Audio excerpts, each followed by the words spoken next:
We're gay. Hello and welcome back, Ravers. It is season 5, episode 10 of Gay Rave, and we are so fucking back. We have so much to talk about, okay? Last week was a banger. Last week I saw Every Brilliant Thing, the play. It's from the UK, apparently, all right? Daniel Radcliffe is starring in it. One-man show vibes, long narrative, 70 minutes, no intermission, all right? There were like seats on the stage for the like expensive, like the white people who like to go up there. Okay. They pay a lot of money to go up there. He was amazing. All right. Every Brilliant Thing is essentially him telling the story about his mother who had like multiple suicide attempts in his childhood and how it affected him in his life. And it was really moving. And as a child, he started to create a list of all of like the brilliant things about life and that make life worth living. And it was very, very moving. Cried multiple times, obviously. So Daniel Radcliffe's run ends, I think, on like May 24th, like next week. And Mariska fucking Hargitay is taking his spot. And I don't know how she is going to do it because I think he was absolutely perfect for the role. Not that I've ever seen anyone else do it. And I will never. But I think he was perfect in every single way. And honestly, I think I cried a bunch, obviously. I think I'm in my luteal phase. I don't know. My Aura ring keeps telling me I'm in my luteal. And so I'm like, maybe that's why I'm like crying all the time. Or maybe that's just the way I am now. Hard to say. But a lot of it goes back to like the shame around depression. And I have experienced depression before. And I think the darkest period in recent history was in 2022 when I was like working a job that I hated. I was working really, really hard and not making a lot of money. I was in business school like for 12 hours a day, 2 days a week, and still working full time. I was in an apartment that I hated, this job that I hated, in school that was hard, and I also didn't enjoy it. And like it just felt like really hard to exist. And I was deeply depressed. And I think there's a lot of shame even now around like that period and like who I was and how I was, and I'm not proud of that. And for a long time it was hard, and I felt like I had to sort of like make up for that period, or I had to prove to people that like that's not who I really am. And I think there is this sort of acceptance, and I got on antidepressants. It's helped me a lot. I'm still on those antidepressants. I find them to be really helpful in regulating those feelings. I always use the metaphor of like, the depression is that like dark room that you enter. It's sort of like when you open the door and you go down to the basement, like it lets you sit in that dark place. But the Lexapro and the antidepressants, like they lock the door. So that way you can't open it and like go down to the basement. So it just like locks the door. So like you can like get close to it, but you can't really go there, which is how I experience them, which I think has been really helpful for me. But in a way, when I was going through it, I remember trying to explain it at the time, like, if I could be happy right now, or if I could snap out of it, I would. Like, that's the point. The point is, like, I truly cannot overcome this. I can overcome a lot, right? I'm a people pleaser.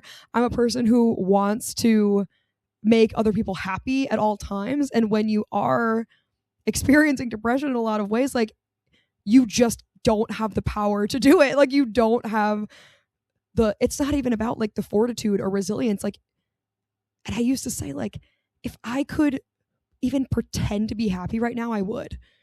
And I just don't think it's easy to understand unless you've experienced it, or someone who's experienced it. It's like really crushing. And this is heavy, and I know it's heavy, sorry, but there's all this shame of like, I'm not proud of who I am, and I wasn't proud of who I was at the time because I wasn't the best version of myself in any capacity. Like, I was at my wit's end. Like, there was no way I was able to give to any of like my relationships at the time. I was just like truly a bare bones person, and I'm like really grateful to be in a much better spot now and to be able to like talk to people about that period and to like even hear their perspectives about like what they thought was going on and how they felt about it. I think it's actually quite nice because people are like, yeah, it's people go through things, and it's nice to be supported in that way. And have people know you enough to know all of those things and not to be afraid if that ever happens again. And I'm afraid of it happening again. I'll be so honest. Like, there are days when I'm like, I just wish I could assure myself or guarantee myself or anyone that will never happen again. And I know I can't. And that kind of drives me crazy. That's just me wanting to be in control. Whew, tangent, emotional. Let's get into something more lighthearted. Oh, but yeah, go see it if you can. Please do. So, moving on to basketball. At basketball class last week, I was killing it, how you say. I was in 5-on-5, right? First of all, can I tell you, no one is more confused than the patrons at this class. He's like, okay, make 2 teams. And of course, like, we start with like shirt color, okay? And so there's like the colored shirts and then there's like the black and white shirts. And I was like, this feels iffy. And then he's like, okay, make 3 teams. And then so there's the colored shirts and then so there's like the white shirts and then there's black shirts. And I'm in a gray shirt. I'm like, which one do I go to? Then he combines the 2 teams and now we're all confused, okay? You'd think that people would fucking understand. Don't even get me started on people who are colorblind. You know, like 1 in 3 men are colorblind. And they're all of our pilots and shit. How is that even possible statistically? Not even the point. Okay. So in our 5-on-5 at the end of every class, we do like 20-30 minutes of like 5-on-5 half court basketball. I scored 2 shots, a layup, and then a pull-up jumper. People stopped and clapped and cheered. That's how serious it was. I was begging for it because I was like, yeah, you know, because I think I finally understand why white men are like, let's go. I finally get it. I had my moment where like it just came erupting out of me. Like, let's go. I actually found the perfect moment for it. And it was me shooting a layup at my never too late basketball class. Okay. And it worked. Shout out Kel, shout out Piper, who every time I made a shot, I was like, did you guys see that? And they were always like, no. So shout out them. Always keeping me humble. Also had a fundraiser for our softball team, Resting Pitch Face, at Saturn Road, a wonderful bar in Cobble Hill. Shout out to Raver Liz, who always sets it up and is hyping up Saturn Road and who sponsors our softball team. So we did this because we were actually in the hole. We paid for the jerseys. Raver, Merritt, and Alina, our managers, paid for the jerseys like out of pocket. So we were in the hole like $250 when we started this. But we raised at my bingo $5 a board. We had a random ass bake sale as well. I was raffling off hit my vape $5. A kiss, name your price. I got $15 to kiss my friend Liz. Someone paid $20 for a 3-way kiss. I was like, I would do it for free. But I didn't have to that night, all right? So we raised $650. I was amazed. It was spectacular. So shout out to everyone who came and thank you to all those people who donated to our team. We said that, you know, yes, finally we're in the green. Should we all just go to Atlantic City and blow it on slots? I don't know. Or maybe we'll just wait till next year, do our admin fee, whatever, get new jerseys, whatever. But I do think going to the casino would be more fun. Fine. All right. On Friday, we said farewell to Dyke Beer. Dyke Beer will no longer be sort of like in business or continuing production. They will be continuing to like, you know, be a part of the community. Obviously, they're still going to be involved, but they won't be sponsoring my events anymore. I'm so sad about it. But shout out to Andro and Sarah who gave me my first gig. They even let me do a speech at their farewell party. And they called me up. I was like, oh my God, yes. You know, I will take any moment to be the center of attention. But that's here nor there. So right before that event, I got my hair cut again. It's like a 3-month check-in, 3-4 months after the first cut, just to get it rejudged. It was looking a little long, a little raggedy. The bangs were kind of like in my eyeballs. It was looking a little crazy. I kept sleeping on it. It kept getting like straight in places. So I got it cut, and I'm gonna need you to be honest. Am I looking chopped right now? I'm going to need you to be so honest. I don't know if I'm looking chopped and unk right now. It's looking a little like micro bangs, like bananas, avocados, you know, like a little like Brooklyn, I'm on the acoustic guitar singing rap songs. And I know that in about a week, I will feel perfect about it. It'll be the perfect length. But right now, it's looking a little micro bangs, and I don't know if I'm fit for that. I don't have a 5 head, but right now, it looks like I'm trying to hide something. Okay, moving on. I also went to Heaps for the first time. I know this is only relevant to some people. Heaps ice cream place in Park Slope, okay, on 7th Ave. It was spectacular. But I will say, I was clocking my own tea. The 2 flavors of ice cream I got were both beige. I was like, can I have a cone with 2 scoops of banana pudding and lemon bar? And I left there feeling a little self-conscious. And I was like, I hope people don't think I just got 2 scoops of vanilla ice cream, no toppings. Imagine how fucking psychotic that would be. But luckily, I was really giving I was like vocalizing my deliciousness in the streets, looking like a fucking psycho, obviously. But while it was beige, it was amazing. I usually get like a chocolate sprinkle. That's my topping of choice, but it wouldn't go with the banana pudding and the lemon bar. Like I don't want to put chocolate sprinkle on a lemon bar. I would put like a graham cracker on a lemon bar, and then I would put a chocolate sprinkle on a banana pudding. But I couldn't do 1 and 1 because they don't offer individualized toppings per scoop, which I think we should actually start. Okay, Heaps 2 opening soon. You can put a topping on each of the scoops. Just saying. This is capitalism, baby. Let's make it work for us. Moving on. This week, we have a very exciting week, okay? Let me just tell you, going to see Muna tomorrow. Could not be happier. My lesbian icons, all right? I'm crying to some of their songs. I am fighting to some of their songs. They have like a big anti-Trump song. And then they also have just like club pop synth bangers, all right? They have a very, very notable sound, very consistent sound that I love. All right? East Side Girls. Dancing on the Wall. What's the other one I love? It Gets So Hot. Hello. Amazing bangers. Everyone go listen. All right. So after Muna, obviously basketball class on Wednesday. You can't miss that. Thursday, I would be going to the Liberty game, but I had to reschedule because why? I know someone who got Game 2 Eastern Conference Champions Knicks versus Cavs tickets. And that is Raver Liz. Raver Liz, always perusing Facebook for things. She somehow got into a Knicks season ticket holder group because she's just in groups, apparently. And someone was selling their Game 2 Eastern Conference Series tickets. Okay. And Liz bought 2 of them for $450 each. And then she decided to take me as her guest. Can you believe what a world we live in? Oh my God. Everything is incredible. If fate is calling, I'm answering that call. Ring, ring, bitch. I'm answering that call. Did I beg for them? Yes. I don't know if she was planning on taking me, but the second she told me that she got these tickets, I said, you're taking me. Are you taking me? Can I come?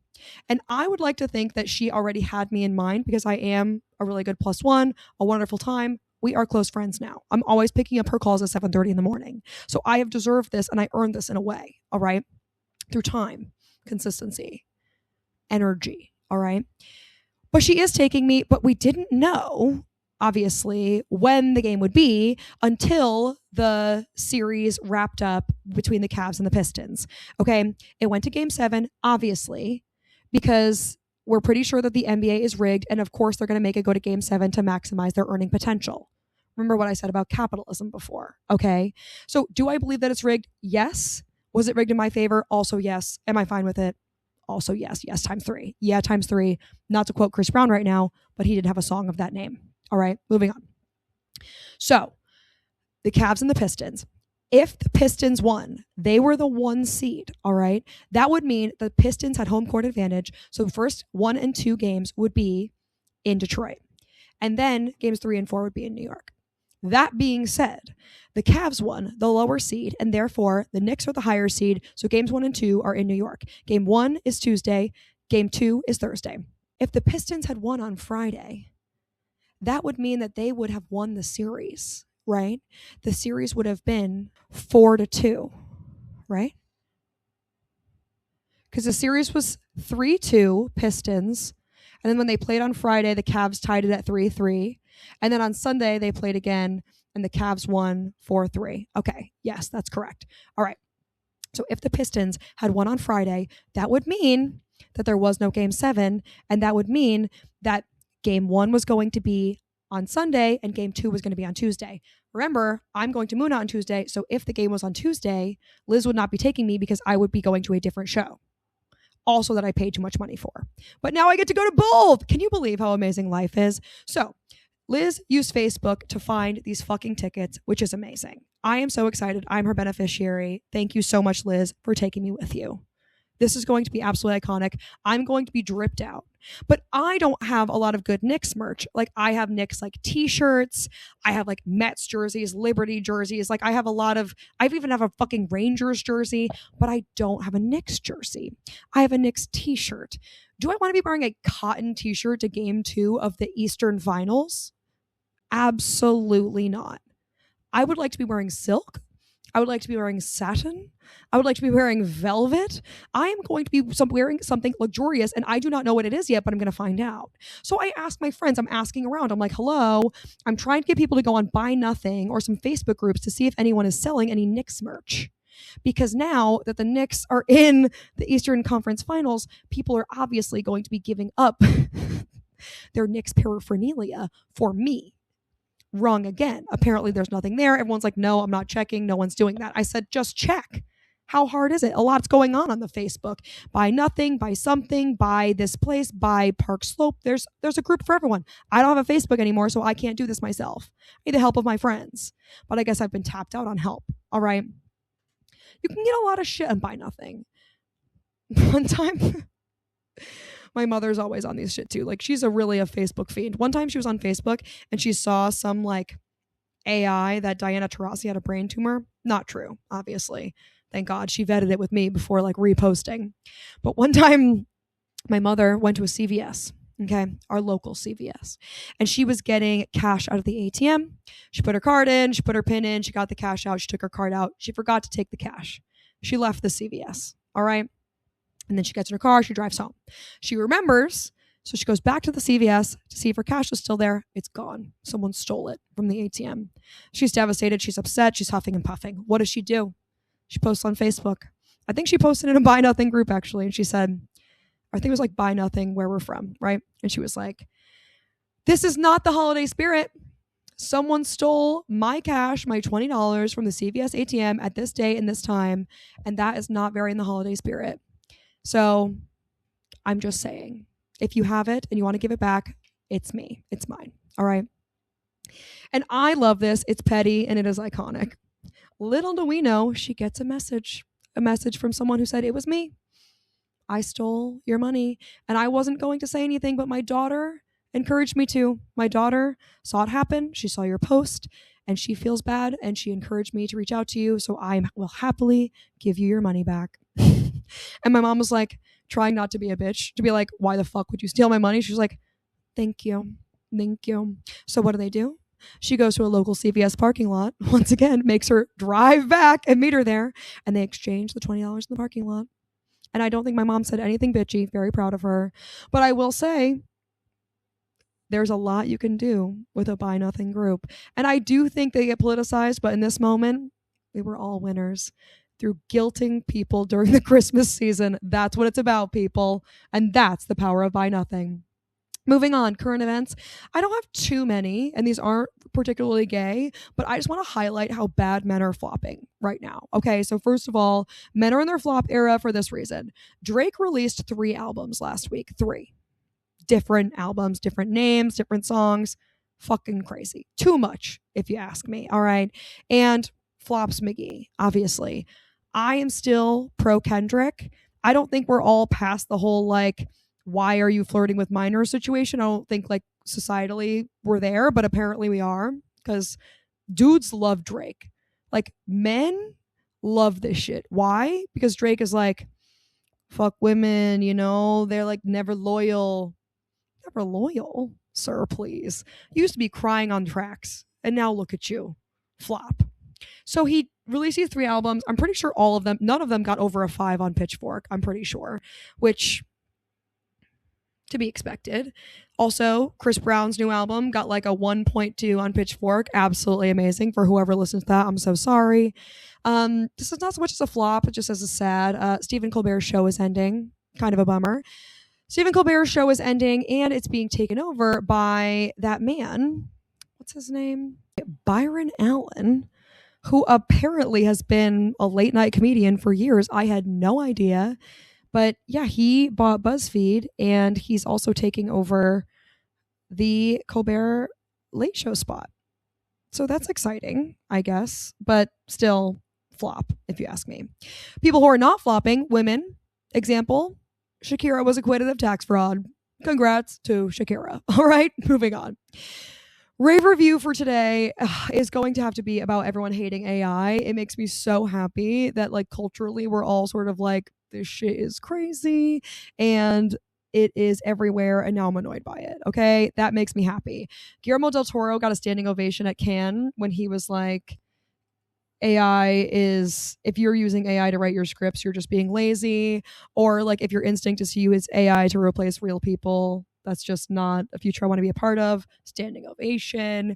There was a commencement speaker who said that like artificial intelligence is like the future of technology and the future of the world, and everyone stood up and booed. I was like, yes, we love to see it. And honestly, the AI branding right now is like some of the worst in history. Like it is fucking everywhere. I'm getting ads on the subway about how to optimize the ads in AI. It's like, AI typically filters out your ads. You should use our tool to make sure that the AI can't filter out your ads. So you want me to pay for something so that way my ad can't get filtered out by AI. But I have to pay for the ad as well. So there's a lot happening here. And I think that we are at like the third tier of Dante's Inferno of like the hellscape that is AI. Like we are so cooked in a way, but we're not at the final tier. But everything has to have like a .ai or a .io. And I'm just like, you guys, there are some things that we should just like let continue to exist. But most of all, I just think from like a planetary perspective, it's probably like not our best bet. The whole argument is like, it's only taking this much like power now and it will eventually get better. Like everything is clunky and expensive in the beginning, but eventually it gets like better, faster, stronger, cheaper. And that's the argument for things. But like in order to be on the cutting edge, you have to invest now and like sort of suffer in the near term. But our energy costs are already rising. Like people in New Jersey are like already subsidizing the cost of data centers. They're literally heating the globe. I was looking this up and it said that surface temperatures around data centers increased by 3.6 degrees Fahrenheit. In extreme cases, the temperatures around data centers increased by 16.4 degrees. They are that hot and they make these loud ass noises and people are like, please don't put data centers anywhere near your houses because they make non-stop noise and require so much energy just to cool the data center portion of it. It's all just like water and fans to cool the machines because they're working so hard. Okay, so that is bad, obviously. Not to mention like people not using critical thinking skills anymore and like the hallucinations of it all, like the fact that people are still using it and it's still like making up fake sources, fake legal cases, fake information. People are submitting that in legal briefs, in white papers, in theses. Fucking crazy. I am so glad that I got out of higher ed before this became like a real thing because I think this would actually drive me crazy. Like I just don't think that life should be frictionless. And the top use of generative AI today is therapy and companionship. It's not like this like automation or like trying to be more productive. It's companionship.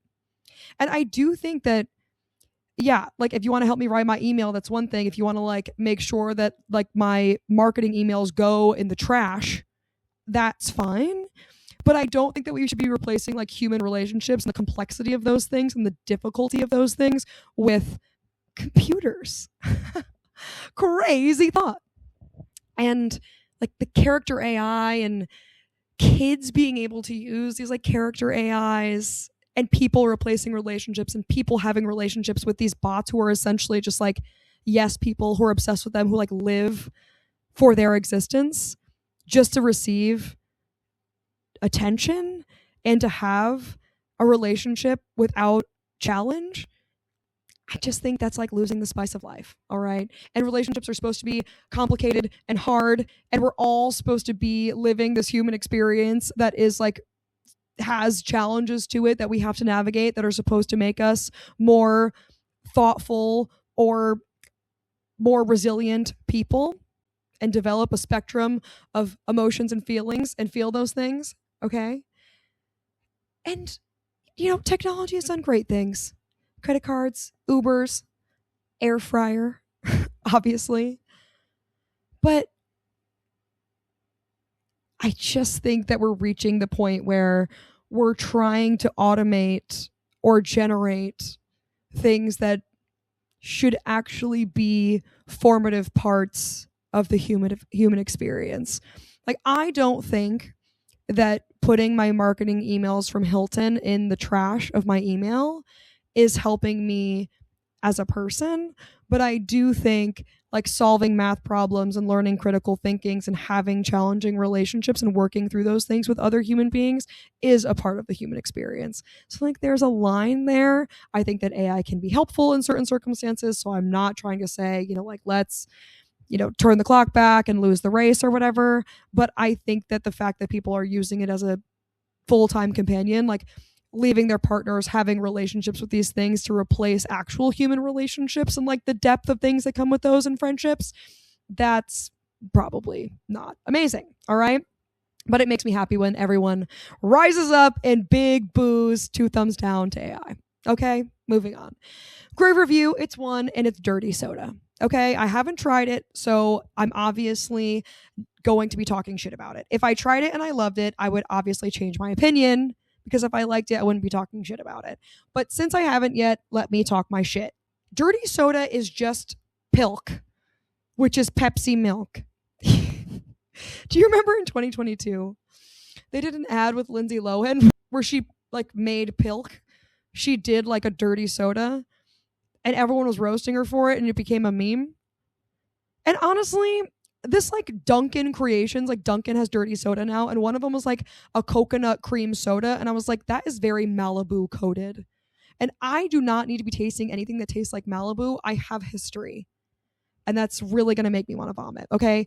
And I feel like the Mormons really started this. It started in Utah because if you're not drinking alcohol, having like a fun mixed beverage, so great, so delicious. It started with this popular place called Swig that did dirty sodas, so you could like make your own. So they had like a bunch of different soda kinds and a bunch of different like creamer types. You could make your own. Very exciting. I love a DIY. It's like a slushy phenomenon, And so the Mormons sort of started this.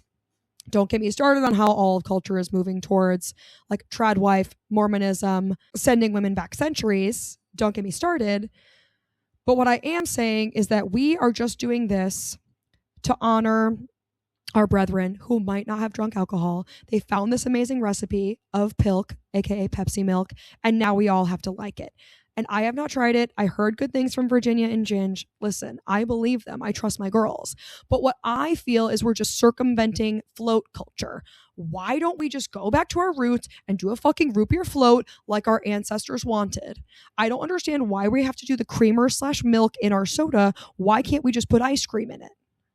Why are we not going to a Johnny Rockets? Why are we not just doing the ice cream thing? I just feel like we can cut out the middleman of the creamer and make it ice cream, and we don't have to have this whole cultural phenomenon. Just Gab's opinion, as most things are.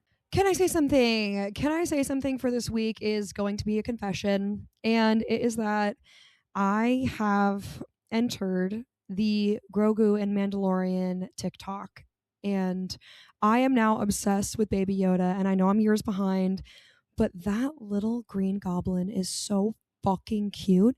He just has little coos and he's just a little baby and he sneezes and he's so cute. And now I have all these like bookmarks and likes of this little baby compilations of him being so cute.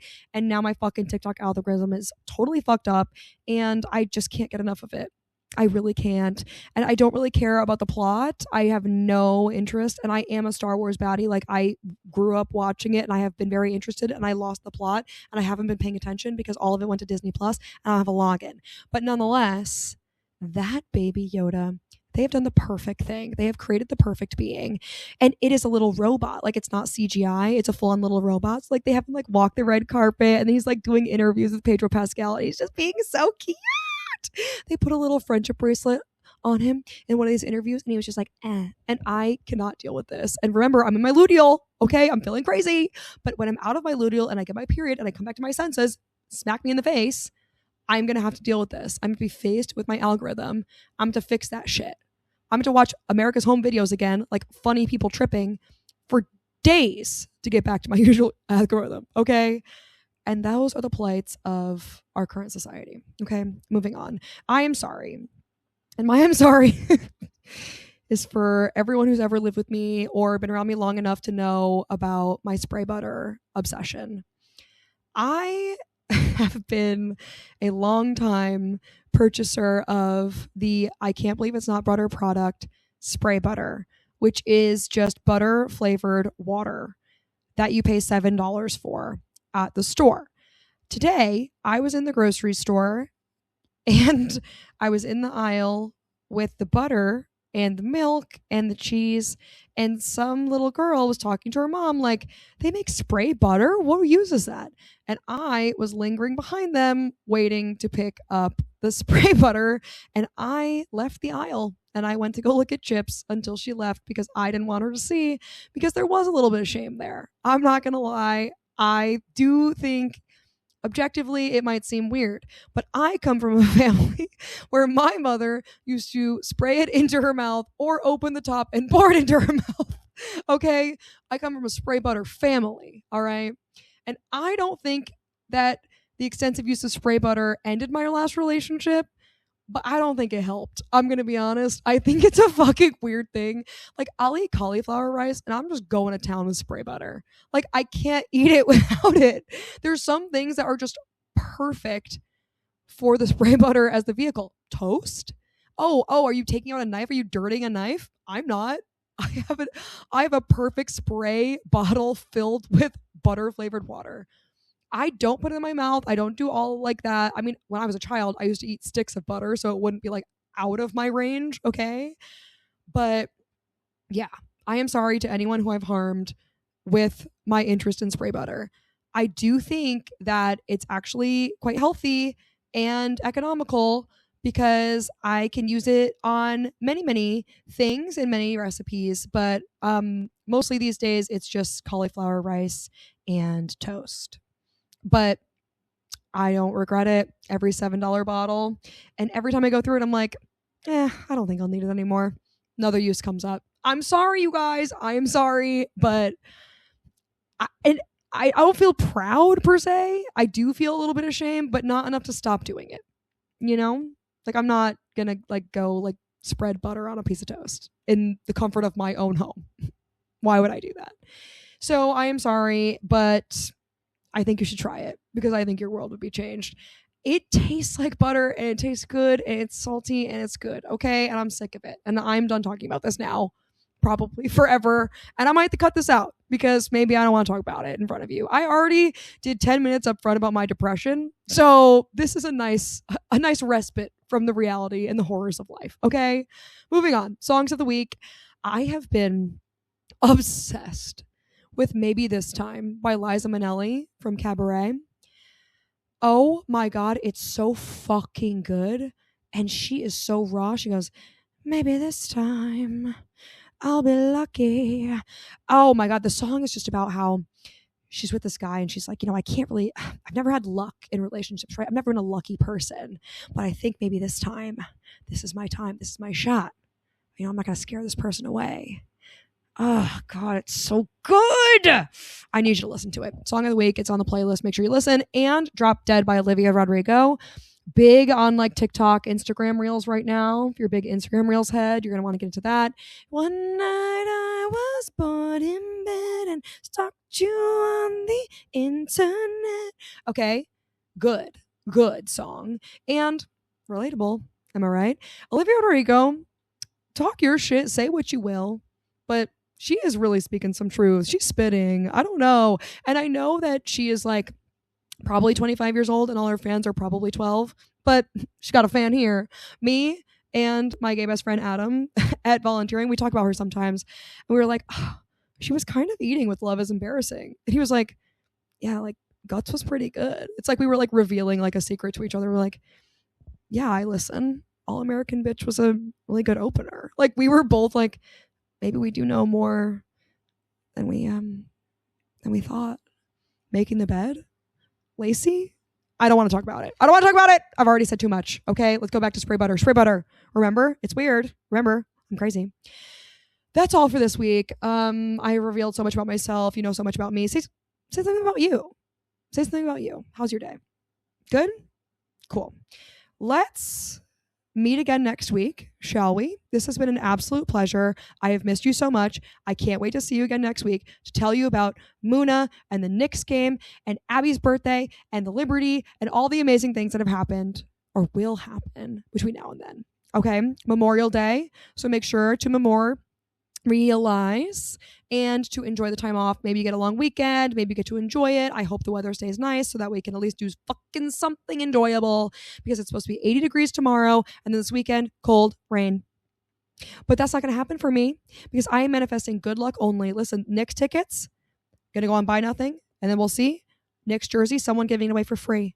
Their large toddler grew out of it and they want to pass it along to a loving Knicks fan who is a larger woman but can fit into a small top. This is what's going to happen. And I don't know. I feel the spirit in Facebook Marketplace as we speak. All right. I will see you next week. It's been amazing. This has been Gay Rave and I am the Gabby L and the L is for say it with me. Love you. Bye. That's what she said. And you know what? What was that? Okay, James.